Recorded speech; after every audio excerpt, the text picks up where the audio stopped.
The largest moving man-made objects are ships. These large watercraft can stretch over 1,400 feet in length. In a clear perspective, the Eiffel Tower in France is about 1,063 feet tall. It is simply dwarfed by giant ships.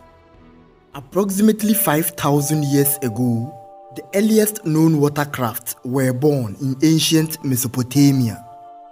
They were simple raft and dugout canoes, crafted from logs or animal skins. However, as civilizations progressed, so did the maritime technology. Currently, ships are one of the most intelligent and complex pieces of engineering in existence. There are several types of water vessels, each designed and built to serve various purposes. These vessels range from small traditional boats to massive technologically advanced ships. Watercraft is the backbone of global trade and transportation. Approximately 12 billion tons of cargo are transported by sea every single year. Rough estimates by maritime agencies suggest that this figure could rise to approximately 16 billion tons by the year 2028. For the past decades, the maritime industry has seen a significant increase in the size of cargo ships, particularly container ships. The push for larger ships is driven by the desire to maximize efficiency and reduce transportation costs, as well as the ever-growing demand for global shipping.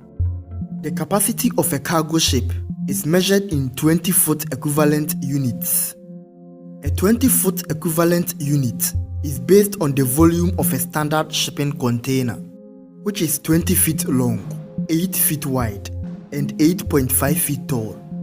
The largest container ships can carry over 20,000 standard 20-foot shipping containers. Now, for a ship to be able to float, it needs to follow certain fundamental principles of buoyancy, gravity, and also the distribution of weight. The ship also needs a synchronized interplay of various components to be able to float. Some of the most fundamental parts of a ship are the hull, deck, bridge, engine room, and the superstructure. The hull is the main body of the ship. Archimedes Principle is the cornerstone of understanding why objects float on water.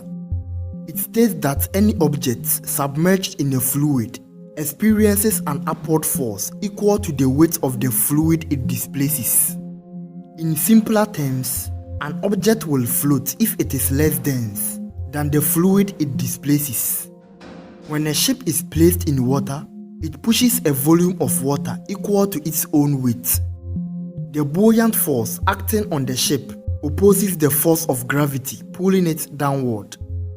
As long as the buoyant force is equal to or greater than the weight of the ship will float. The displacement of a ship is the measure of its own weight, usually expressed in terms of tonnage. For giant ships, displacement can reach hundreds of thousands of tons.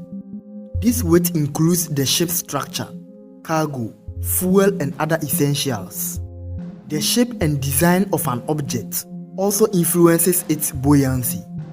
Container ships are typically designed with hulls that are wider at the bottom, allowing for increased displacement of water and greater stability. It is designed to minimize water resistance, enabling the ship to move efficiently through the water. Additionally, the hull of a ship is hollow and filled with air, allowing it to be less dense than the water, which eventually makes the ship to float. The hull of a ship also contains bulkheads. These are vertical partitions within the hull. Bulkheads are not merely structural dividers. They are engineered to be watertight. This means that each bulkhead is designed and constructed to resist water penetration. In an unfortunate event of a breach, whether due to collision or other incidents, the watertight nature of bulkheads prevents the rapid spread of water throughout the entire vessel. By confining flooding to specific compartments, ships can maintain stability and prevent a catastrophic loss of flotation. Bulkheads also contribute to the overall weight distribution and trim of a ship. Trim refers to the longitudinal balance of the vessel, essentially how it sits in the water from bow to stern. Bulkheads also serve as a structural support for the hull. This lateral bracing is especially critical in preventing hull deformation and maintaining the overall strength of the vessel. The even distribution of weight is very important for maintaining a ship's stability and preventing it from capsizing. Naval architects carefully consider the placement of cargo, equipment, and fuel to ensure a balanced weight distribution. Heavy materials may be added or shifted to maintain stability during different loading conditions. However, if the shipping vessel is overloaded or sits too deep in the water, it may sink. To help this situation, engineers put vivid marks on the side of the hull of larger vessels to remind the crew of the maximum load a ship can safely carry, or how low the ship can sit in the water. These marks are known as the Plimsoll line. One of the most frequently asked questions about the maritime industry is why ships don't have headlights, akin to those found on automobiles.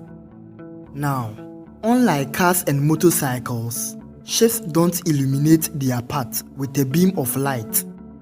The absence of headlights on ships is not due to oversight or negligence, but a deliberate design choice rooted in the unique conditions of maritime navigation. The international regulations for preventing collisions at sea mandate the use of specific color combinations and patterns of light, ensuring a standardized and universally understood system. Instead of traditional headlights, ships are equipped with a comprehensive system of navigational lights. These lights serve a dual purpose. They help vessels identify each other and communicate their positions, and they aid in determining the direction and status of a ship. For example, a green light on the starboard side indicates a ship's right side, while a red light on the port side indicates the left. There is also a white mast headlight placed on the forward part of the ship. This white light is visible from all directions. When only a green light is seen on a ship from afar, it means the ship is facing or moving towards the observer's right side. When only a red light is seen, it means the ship is facing or moving towards the observer's left side. When all the three lights are seen, it means the ship is either facing or moving towards the observer. By observing these lights, sailors can determine the relative positions of nearby vessels and take evasive action to avoid collisions. Unlike headlights, which may blind oncoming drivers or be obscured by fog and rain, navigational lights on ships are designed to be visible over longer distances and in various weather conditions. Another reason ships do not have headlights is to minimize light pollution in the open sea. Excessive artificial light can disrupt the natural environment, affecting marine life and celestial navigation. The main system of a ship's navigation is the Global Positioning System, GPS. GPS allows vessels to determine their exact location with remarkable precision. Shipboard GPS systems integrate data from multiple satellites to calculate a ship's latitude, longitude, and altitude. This allows sailors to navigate the most remote and challenging oceans. Ship engines are one of the most powerful engines on Earth. The pistons themselves can be as large as a small car. The most powerful ship engines can generate over 150,000 horsepower, dwarfing the engines of many locomotives and even some large aircraft.